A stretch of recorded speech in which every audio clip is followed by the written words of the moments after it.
اسرائیل کی جارحیت پر ایران کا بھرپور جوابی وار۔ تل ابیب اور دیگر اسرائیلی شہروں پر بیلسٹک میزائلوں کی بارش کر دی۔ 4 اسرائیلیوں کی ہلاکت کی تصدیق، 7 فوجیوں سمیت 70 افراد زخمی۔ آپریشن وعدہ صادق صوم میں 150 اسرائیلی اہداف پر 200 سے زائد میزائل داغے گئے۔ اسرائیلی قیادت اور شہری زیر زمین بنکروں میں چھپ گئے۔ پاسداران انقلاب کا اسرائیل پر جلد خیبر میزائل داغنے کا بھی اعلان۔ جنرل واحدی نے بتایا اسرائیل کے اہم فضائی اڈے، وزارت دفاع، صنعتی اور فوجی مراکز کو نشانہ بنایا گیا۔ اسرائیل کے ایران پر حملے جاری ہیں۔ تہران سمیت دیگر علاقوں میں دھماکے سنے گئے۔ ایران کے مغربی علاقوں میں دھماکوں میں مزید 2 افراد شہید ہوئے۔ ایرانی حکام کے مطابق اسرائیلی بمباری میں تباہ عمارت میں 60 افراد شہید ہوئے۔ ملبے تلے افراد کو نکالنے کے لیے آپریشن جاری ہے۔ ایرانی حکام نے مزید 2 ایرانی جنرلز کی شہادت کی تصدیق کر دی ہے۔ جنرل غلام رضا مہرابی جنرل سٹاف کے انٹیلیجنس کے ڈپٹی سربراہ تھے، جبکہ جنرل مہدی ربانی ایرانی فوج کے آپریشنز کے ڈپٹی سربراہ تھے۔ گزشتہ رات اسرائیلی طیاروں نے تہران میں فضائی دفاعی نظام کو نشانہ بنایا۔ تہران کے مہر آباد ہوائی اڈے کو نشانہ بنانے کا دعویٰ کیا۔ جنوبی ایران کے علاقے عبدانان سمیت دیگر مقامات پر بھی ریڈار سائٹس کو نشانہ بنانے کی اطلاعات ہیں۔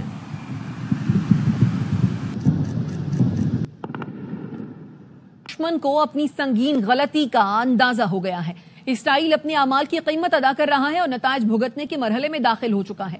پاسداران انقلاب کے سربراہ جنرل واحدی کی ایرانی میڈیا سے گفتگو، کہا کہ دشمن سمجھ بیٹھا تھا کہ کچھ فوجی مراکز کو نشانہ بنا کر ہمیں کمزور کر دے گا اور ہم خاموش رہیں گے۔ آپریشن میں اسرائیل کے ہم فضائی اڈے اور صنعتی مراکز کو نشانہ بنایا گیا۔ ضرورت کے مطابق آپریشن جاری رہے گا۔ اسرائیل کو سمجھ آ گیا ہوگا کہ ایران پوری قوت کے ساتھ جواب دینے کی صلاحیت رکھتا ہے۔ مجموعی طور پر اسرائیل پر میزائل حملوں میں 150 سے زائد اہداف کو کامیابی سے نشانہ بنایا۔ وزارت دفاع، صنعتی اور فوجی مراکز بھی براہ راست ایرانی حملے کا نشانہ بنے۔ اسرائیل کے ان فضائی اڈوں کو نشانہ بنایا گیا جہاں سے ایران پر حملے کیے گئے۔ صہیونیوں کے لیے زندگی ضرور تلخ ہو جائے گی۔ اسرائیل پر ایران کے جوابی حملے کے بعد سپریم لیڈر آیت اللہ خامنائی کی ایکس پر پوسٹ۔ عوام سے خطاب میں آیت اللہ خامنائی نے کہا، صہیونی حکومت اپنے گھناؤنے جرم سے محفوظ نہیں رہے گی۔ ایرانی عوام ہمارے ساتھ ہیں، وہ مسلح افواج کی حمایت کرتے ہیں۔ اسلامی جمہوریہ خدا کی مرضی سے صہیونی حکومت پر فتح حاصل کرے گا۔ ایرانی قوم یقین رکھیں۔ آیت اللہ خامنائی نے کمانڈرز، سائنسدانوں اور شہریوں کی شہادت پر افسوس کا اظہار کیا اور ایران کے اسرائیل کے جوابی وار پر قوم کو مبارکباد دی۔ مسیحیوں کے روحانی پیشوا پوپ لیو نے ایران اور اسرائیل سے تحمل کا مظاہرہ کرنے کی اپیل کی ہے۔ پوپ لیو نے کہا ہے کہ ایران اور اسرائیل جنگ سے حالات بہت خراب ہو چکے۔ تمام ملکوں کا فرض ہے پائیدار امن قائم کرنے کے لیے مفاہمت کی راہ اختیار کریں۔ تنازع کے حل کے لیے مفاہمت کی ایسی راہ اختیار کی جائے جو سب کے لیے سلامتی کا باعث بنے۔ کسی کو بھی ایک دوسرے کے وجود کے خلاف کام نہیں کرنا چاہیے۔ امریکی صدر اور اسرائیلی وزیر اعظم کا ٹیلی فونک رابطہ۔ وائٹ ہاؤس کے مطابق ڈونلڈ ٹرمپ اور نیتن یاہو کے درمیان موجودہ صورتحال پر تبادلہ خیال کیا گیا۔ اسرائیلی میڈیا کے مطابق نیتن یاہو نے زیر زمین بنکر میں اہم میٹنگ بھی کی۔ وزیر دفاع اور ملٹری لیڈرشپ کے ساتھ صورتحال پر غور کیا گیا۔ اسرائیلی وزیر اعظم نے کہا، ایرانی عوام کے پاس ایرانی حکومت کے خلاف اٹھ کھڑے ہونے کا بہترین موقع ہے۔ اسرائیلی وزیر دفاع نے کہا، ایران نے شہری علاقوں پر میزائل داغ کر سرخ لکیر پامال کی۔ ایرانی حکومت کو خمیازہ بھگتنا ہوگا۔ گزشتہ رات مشکل ترین تھی، 5 بار پناہ گاہ کی طرف جانا پڑا۔ اسرائیل میں تعینات امریکی سفیر مائک بیکابی کا ایکس پر پوسٹ لکھا، اسرائیلی شہریوں کو پناہ گاہوں کے قریب رہنے کے احکامات ملے ہیں۔ اگر آپ کو لگتا ہے کہ اسرائیل کو امریکہ سے سروکار نہیں تو یاد رکھیں کہ 7 لاکھ امریکی اسرائیل میں رہتے ہیں، جو پوری ہاؤس ڈسٹرکٹ کے برابر ہے۔ میکسیکو کے بعد سب سے زیادہ امریکی اسرائیل میں آباد ہیں۔ اس اعتبار سے ایران صرف اسرائیل پر نہیں بلکہ امریکیوں پر بھی حملہ کر رہا ہے۔ ایرانی حملوں میں تل ابیب میں بڑے پیمانے پر تباہی ہوئی ہے۔ کئی عمارتیں زمین بوس ہو گئی ہیں، مکانات گر گئے، سینکڑوں گاڑیاں تباہ ہو گئی ہیں۔ تل ابیب کے قریبی علاقے رمات گان کی ویڈیو شیئر کی گئی جس میں عمارتوں اور گاڑیوں کو پہنچنے والا نقصان دکھایا گیا ہے۔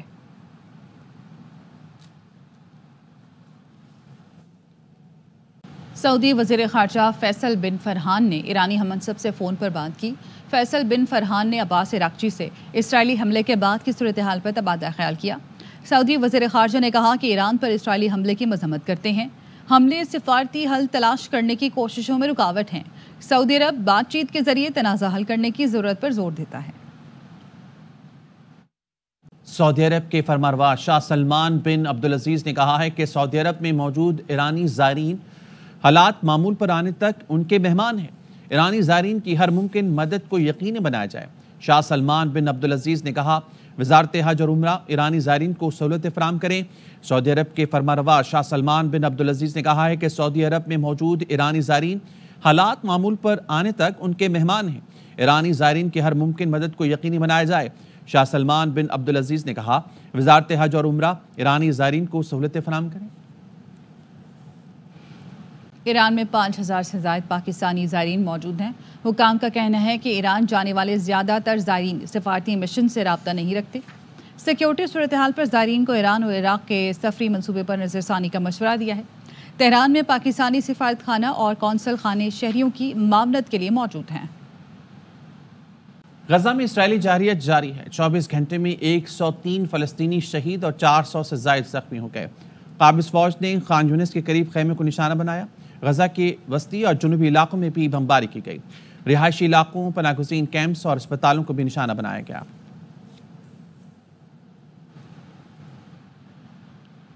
اسرائیل نے ایران میں موجود موساد ایجنٹس کی ویڈیو جاری کر دی۔ اسرائیل کی جاسوسی ایجنسی کی جانب سے جاری کی گئی ویڈیو میں 2 ایجنٹس کو دکھایا گیا جو ایرانی سرزمین پر ایرانی فضائی دفاعی نظام کو تباہ کر رہے ہیں۔ اسرائیلی اخبار ٹائمز آف اسرائیل نے لکھا موساد نے نتنز جوہری تنصیبات کو نشانہ بنانے کے لیے تہران کے قریب ڈرون اڈا بنایا۔ ایران کے اندر سے دھماکہ خیز ڈرون لانچ کیے گئے۔ ایران اسمگل کی گئی گاڑیوں سے فضائی دفاع جام کیا گیا جس سے اسرائیلی لڑاکا طیاروں کو حملہ کرنے میں مدد ملی۔ ایران کی جانب سے اسرائیل پر سینکڑوں بیلسٹک میزائلوں کے حملے کے بعد تہران سمیت دیگر شہروں میں جشن کا سما۔ اسرائیل پر ایرانی میزائلوں کے حملوں کے دوران سوشل پلیٹ فارم ایکس پر سوشل میڈیا پر ایرانیوں کے جشن کی تصاویر وائرل ہو رہی ہیں۔ تصاویر میں دیکھا جا سکتا ہے کہ اسرائیل پر جوابی حملوں کا جشن منانے شہری سڑکوں پر نکل آئے۔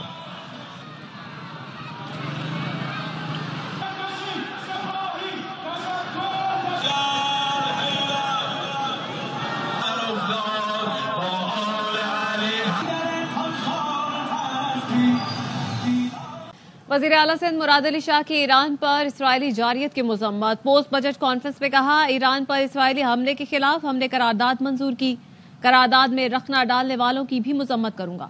افسوس ہے اپوزیشن نے سنجیدگی نہیں دکھائی۔ بجٹ سے ایک دن پہلے وفاق نے کم پیسے دینے کا بتایا۔ کراچی کے لیے 236 ارب روپے رکھے گئے ہیں۔ کرنا تو بہت کچھ چاہتے ہیں لیکن وسائل کی کمی کی وجہ سے سوچنا پڑتا ہے۔ پختونخوا کے مشیر خزانہ مزمل اسلم کہتے ہیں صوبائی بجٹ 2000 ارب روپے کا ہے۔ اس میں 2119 ارب آمدنی کا تخمینہ لگایا گیا ہے۔ اس سال 547 ارب روپے صوبے کی ترقی کے لیے رکھے ہیں۔ حکومت نے فاٹا کے لیے پہلی بار ترقیاتی فنڈز دیے ہیں۔ ہمارا جو ہے پہلی دفعہ 2000 ارب کا بجٹ 2119 ارب روپے کی ہماری آمدنی کا تخمینہ ہے۔ جو ہمارے اخراجات کا تخمینہ ہے وہ ہے 1962 ارب روپے۔ موٹا موٹا سرپلس 157 ارب روپے کا ہم نے رکھا ہے۔ پورے صوبے کے جو جاری اخراجات ہے 1415 ارب روپے ہیں۔ ڈیولپمنٹ فنڈ کا بجٹ ہے ہمارا وہ ہے 547 ارب۔ جون میں سی سی آئی ہوگی کہ جو ہمارا آبادی کے حساب سے جو منصفانہ ہمارا شیئر ہے ہمیں آپ وہ دے، آپ کی امداد کی ضرورت نہیں ہے۔ خیبر پختونخوا کا جو مرج ایریا ہے آج تک فائنینشلی مرج نہیں ہوا۔ وفاقی حکومت کا بھی شکریہ ادا کرتا ہوں کہ انہوں نے پہلی دفعہ جو بجٹ میں، حالانکہ ان کا حق بہت زیادہ ہے، جو اعلان کیا تھا اس کے برابر جو ہے انہوں نے دے دیا۔ بلوچستان کا بجٹ 17 جون کو پیش کیا جائے گا۔ ترجمان بلوچستان حکومت شاہد رند کہتے ہیں آئندہ بجٹ میں عوام کو ریلیف ملے گا۔ اتحادیوں سمیت اپوزیشن کے ساتھ مل کر بجٹ تیار کیا جائے گا۔ صوبے میں عوام کو ٹرانسپورٹ کی سہولت فراہم کریں گے۔ پیپلز ٹرین سروس کا جو منصوبہ ہے وہ کچلاک سے لے کے سریاب روڈ تک عوام کو سفری سہولت فراہم کرے گا۔ اس کے لیے جو 5 پرانے ریلوے اسٹیشنز ہیں ان کو اپ گریڈ کیا جائے گا اور صوبائی حکومت 2 نئے اسٹیشنز تعمیر کرے گی۔ تو جو پبلک کو ٹریفک کے فلو میں پرابلمز ہیں اس میں جو ہے پبلک کو ایک آسانی میسر ہوگی، ایک الٹرنیٹ روٹ میسر ہوگا۔ گزشتہ بجٹ کی طرح اس بجٹ کی تیاری میں بھی صرف ٹریجری بینچ آن بورڈ نہیں ہے بلکہ اپوزیشن کے ساتھ بھی اسی طریقے سے مشاورت کی جا رہی ہے۔ آنے والے بجٹ میں لائیولیہڈ کے جو پروگرامز ہیں جن کے نتیجے میں ڈسٹرکٹس میں تحصیل کی سطح پہ روزگار کے مزید مواقع پیدا ہوں ان کو فوکس کیا جا رہا ہے۔ 17 جون کو ممکنہ طور پر یہ بجٹ بلوچستان کی صوبائی اسمبلی میں پیش کیا جائے گا۔ گزشتہ 2 دہائیوں سے جس صوبے میں دہشت گردی جاری ہو اس صوبے میں دہشت گردی کو کنٹرول کرنے کے لیے لا اینڈ انفورسمنٹ ایجنسیز کو کچھ خصوصی اختیارات کی ضرورت تھی۔ جب آپ ایک دہشت گردی کی جنگ کا سامنا کر رہے ہیں تو آپ کو غیر معمولی فیصلے کرنے پڑتے ہیں۔ تحریک پاٹا اور پاٹا پر سیلز ٹیکس لگانے کی مخالفت کر دی۔ اسد قیصر کہتے ہیں وہاں کون سے ترقیاتی کام ہوئے جو 10% ٹیکس لگایا جا رہا ہے؟ ٹیکس لگا تو رہا سہا کاروبار بھی ختم ہو جائے گا۔ کسی کو نہیں چاہتا کہ وہ اس حالت تکلیف سے گزرے جو کہ ہمارے فاٹا کے لوگ گزرے۔ کیا وہاں انفراسٹرکچر دیا ہے، کیا ڈیولپمنٹ دیا ہے، کیا کالجز بنائے، کیا روڈز بنائے، کیا ہے؟ تو جو فاٹا اور پاٹا کے اوپر جو ٹیکس لگایا، سیل ٹیکس لگایا ہے 10%، تو فاٹا اور پاٹا پہ جو ٹیکس کی چھوٹ تھی وہ اس وجہ سے تھی کہ وہ وار اینڈ ٹیرر کی وجہ سے سب سے بری طرح متاثر رہا۔ ابھی تک وہ علاقہ اس سچویشن سے نہیں نکلا۔ اس کے باوجود جب آپ اس کے اوپر ٹیکس لگائیں گے تو تھوڑا بہت جو کاروبار جو روزگار چل سکتا ہے وہ بھی نہیں ہوگا۔ تو یہ مہربانی کرے اسپیشلی کو ریویو کر لیں۔ خیبر پختونخوا کو اپنی بنیادی قانونی آئینی حق سے محروم رکھا جا رہا۔ پر ایئر ہمارا جو ہے نا بنتے 381 بلین ابھی تک خیبر پختونخوا کو نہیں مل رہے۔ آپ نے وعدہ کیا تھا فاٹا مرجر میں ہم ہر سال 100 بلین اور 10 سال میں 1000 بلین جو ہے نا وہ ہم خیبر پختونخوا کو دیں گے۔ ابھی تک وہ پیسے کہاں ہے؟ گزشتہ 6 سالوں میں 478 بلین روپے جو ہے نا اس کی عدم ادائیگی ابھی رہتی ہے۔ 55 کروڑ روپے ٹوٹل جی پی میں انہوں نے شیئر رکھا۔ ایک صوبے کو آپ اپنے NFC کا جو شیئر ہے اس سے بھی محروم رکھ رہے ہو۔ ایم کیو ایم کو اتحادی ہونے کے باوجود حکومت سے اختلافات ہیں۔ فاروق ستار کا کہنا ہے کہ حکومت نے بجٹ میں کارپوریٹ سیکٹر کو ریلیف دیا، بجٹ میں ہاؤسنگ اور ریئل اسٹیٹ سیکٹر کو رعایت دی گئی۔ انہوں نے کہا کہ ایم کیو ایم کی جانب سے شیڈیول بجٹ پیش کیا گیا تھا۔ ضرورت آج بھی ایک عام غریب اور متوسط طبقے کے آدمی کے پہنچ سے باہر ہے۔ کچھ کارپوریٹ سیکٹر کو ریلیف دی گئی ہے، ہاؤسنگ کے شعبے کو بھی ریلیف دی گئی۔ معیشت بیٹھ رہی ہے ٹیکسوں کے بوجھ تلے، عام آدمی زندہ درگور ہو گیا ہے۔ کل اگر وہ سڑکوں پر نکل آیا یہ سارے اہداف یہ دھرے کے دھرے رہ جائیں گے۔ آپ یہ کہیں کہ تیل، بجلی اور گیس کی قیمتوں کو ہم کم کریں گے، تنخواہ دار طبقہ چاہے کسی شعبے سے تعلق رکھتے ہوں اپنی آمدنی پہ ٹیکس دیتے ہیں، تو پھر زرعی آمدنی وڈیروں، جاگیرداروں، بڑے زمینداروں کو بھی پھر ٹیکس دینا چاہیے۔ پچھلے سال جب آپ ڈیفالٹ کے قریب تھے آسمان سر پہ اٹھاتے تھے اور ہم کہتے تھے کہ چارٹر آف اکانومی ہونا چاہیے، اس سال چارٹر آف اکانومی کی کوئی بات نہیں ہوئی۔ پاکستان بزنس فورم کا فائنانس بل کے سیکشن 14A(C), 37B، 37AA اور 14AD پر نظر ثانی کا مطالبہ۔ وزیراعظم شہباز شریف کو خط لکھ دیا۔ صدر بزنس فورم خواجہ محبوب نے کہا اس طرح کے رجت پسند اقدامات کاروباری برادری کے لیے مناسب نہیں۔ فائنانس بل کے سیکشن 37AA نے کاروباری افراد کو ہلا کر رکھ دیا ہے، اسے فی الفور واپس لیا جائے۔ کس کے کہنے پر فائنانس بل میں بزنس کمیونٹی کے لیے گرفتاری کے احکامات ڈالے گئے؟ کاروباری برادری ملک کے لیے ہر ٹیکس دے گی لیکن اپنی توہین برداشت نہیں کرے گی۔ وزیر اعظم ہمیشہ کپاس کی بحالی کے حامی رہے لیکن فائنانس بل میں ایسا کچھ نظر نہیں آیا۔ بجٹ پاس ہونے سے پہلے مقامی کپاس پر ہر طرح کا GST ختم کیا جائے، نہیں تو درآمدی کپاس پر بھی 18% ٹیکس لگایا جائے۔ سرکولر ڈیٹ اربوں روپے تک پہنچ چکا ہے۔ حکومت 1.3 کھرب روپے کمرشل بینک سے قرض لے کر سرکولر ڈیٹ ادا کرے گی اور سود پاکستان کی عوام ادا کریں گے۔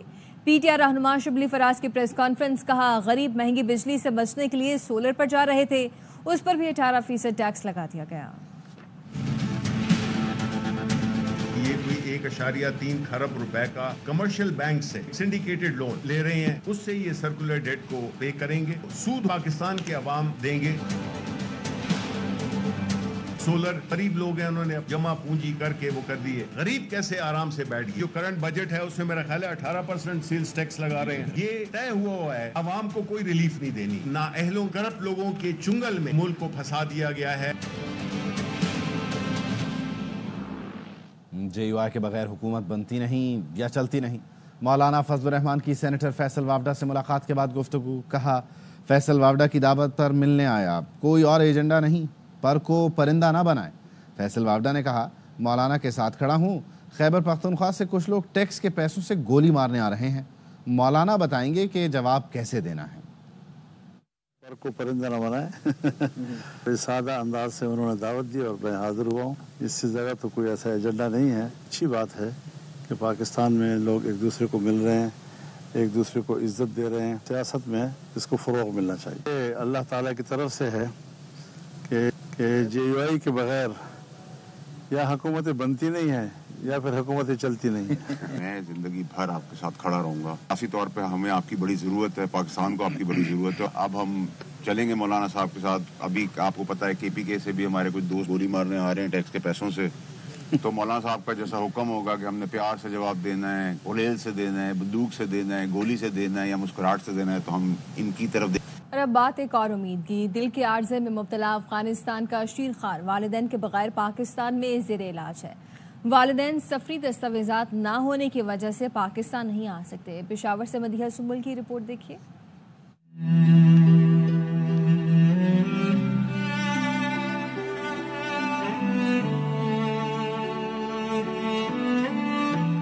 روز کا ننھا پھول پاکستان میں اور والدین افغانستان میں. یہ کہانی ہے زندگی اور موت کی کشمکش میں مبتلا مدثر کی, جس کے والدین افغانستان کے شہر جلال آباد میں ہیں, جبکہ ان کا شیرخوار بچہ پشاور کے ہسپتال میں زیر علاج ہے. اس بچے کے والد نے کہا یہاں بچہ ہے, اس کا علاج نہیں ہو رہا, پاکستان لے جانا ہے. میں نے کہا میرا ویزا ہے, میں لے جاؤں گا. افغانستان میں علاج کی سہولت نہ ہونے کے باعث بچے کو پاکستان ریفر کیا گیا, لیکن والدین کے پاس سفری دستاویزات نامکمل تھے. ایسے میں پشاور کی ایک فیملی نے بچے کے علاج کا بیڑا اٹھایا اور مدثر کو پشاور کے سب سے بڑے اسپتال میں علاج کے لیے داخل کر دیا گیا. افغانستان جلال آباد میں ہاسپٹل والوں نے ریجیکٹ کیا تھا. ان کے والد اور والدہ کو کہا تھا کہ ان کو جو نا پشاور ریفر کیا جائے. ان کی والدین کے ساتھ سفری دستاویزات نہیں تھی. دل کے عارضے میں مبتلا ننھے پھول کا علاج 6 ماہ بعد شروع ہوگا, مگر مدد کے جذبے سے سرشار اس خاندان نے نہ صرف انسانیت کی خدمت کر کے ہمسایہ ہونے کا حق ادا کیا, بلکہ اللہ پاک کے ہاں اجر عظیم کے حقدار بھی ٹھہرے ہیں. والدین کی عدم موجودگی میں مدثر کو باپ جیسی شفقت اور ماں جیسا پیار اسلام افریدی اور ان کی اہلیہ فراہم کر رہے ہیں. کیمرامین حیات خان کے ساتھ مدیحہ سنبل, ARY news, Peshawar. News bulletin سے فی الوقت اتنا ہے. دیکھتے رہیے ARY نیوز.